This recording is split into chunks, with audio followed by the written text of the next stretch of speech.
Hello everyone, you are tuned into Digital Abhi and this is fourth episode of WordPress tutorials.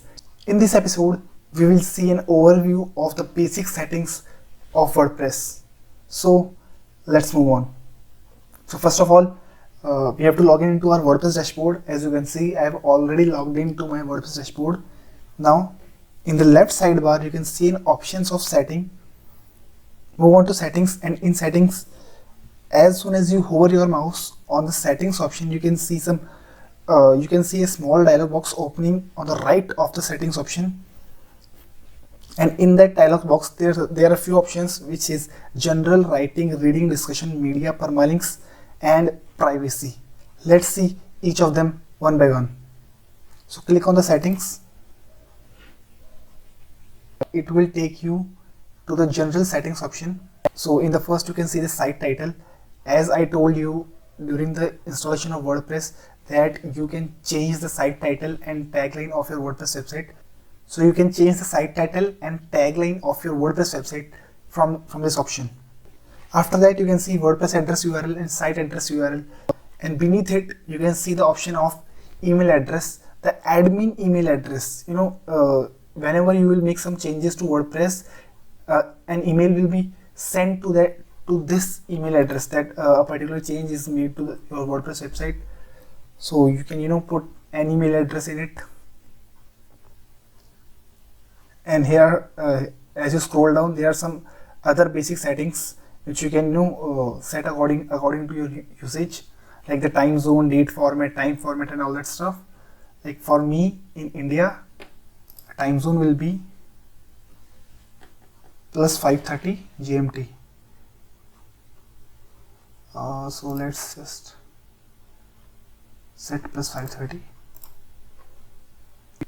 After that, you can see the date format and time format. You can just change according to your usage, but I will just remain as it is because it doesn't make a difference for me. So you can just save changes here.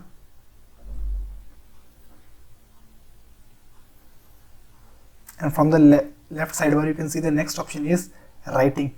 Click on the writing option. The first thing is default post category. In the upcoming videos, we will see how you can create a category. So if you want a default post category for your post, you can just set it from here. Currently, we don't have any categories, so it just says uncategorized. The next option is default post format. I would recommend you to not change the default post format here. As you can see, there are multiple post formats here, standard, aside, and all that stuff. So I would recommend you to not touch this option. Leave it as it is. After writing settings comes the reading part. Here you can change how your website looks for a reader. Like for the home page, you can choose whether the home page should display your latest posts or just a static page. Like if you select a static page, you can define which page should be displayed on your home page. So I would leave it to latest post. The next thing is how many posts you want to show on the home page, like 10, 12, 13, 14, 15, 20, 25. It's up to you. After that, you can select whether you want to show the full article in the feed or just a summary of the article.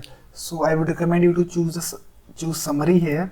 As you know, if you will show the full text, the home page will be very lengthy. So I would recommend you to just select summary here.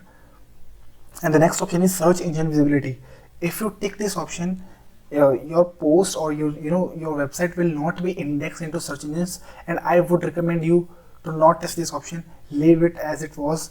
As we need to do SEO for our website so that it can rank higher and higher in search engine rankings. So don't touch this option and just click on save changes. After reading settings, there is an option of discussion settings.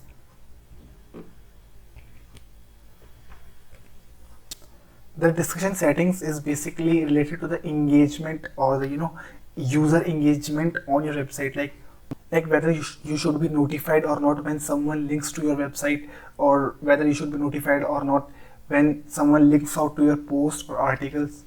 And you can change the settings for comments, like Here's an option of automatically close comments on articles older than 14 days, but I would not recommend you to touch these options. But you can change it according to your convenience.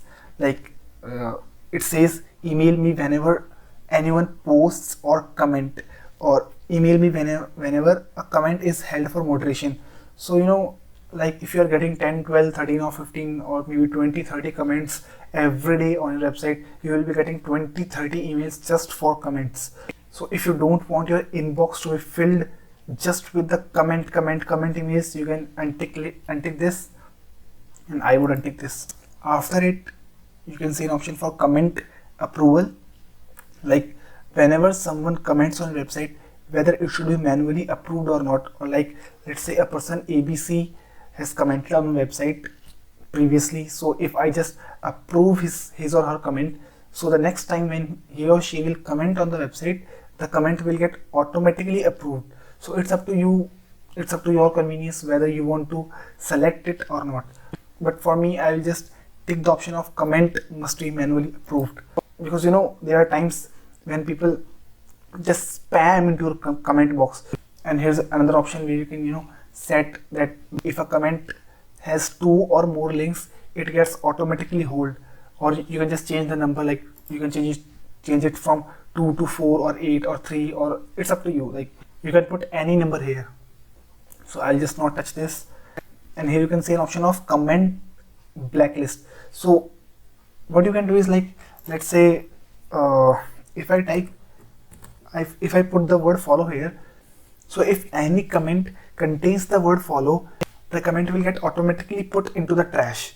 So again, it's up to you if you want to enable this option. So you can just scroll and save changes.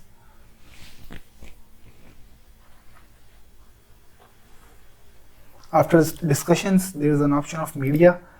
In media settings, you can define the settings for the images and other media which are being uploaded on your website, and move on to the next part, which is permalinks.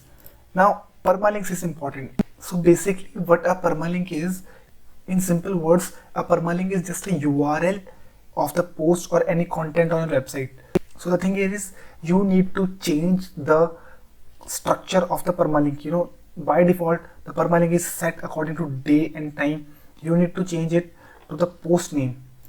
From the SEO point of view, if your permalink contains day and time, it's not it's not good for SEO. So we will just change it to the post name and scroll over and just save changes. So we will also talk about SEO in the upcoming episodes. Till the time, stay tuned. And coming to the next part is the settings, which is privacy. So you can just change the privacy settings and privacy policy page and all that stuff from here. It's it's up to you. You can just depending upon your website, you can just change the privacy policy settings and all that stuff.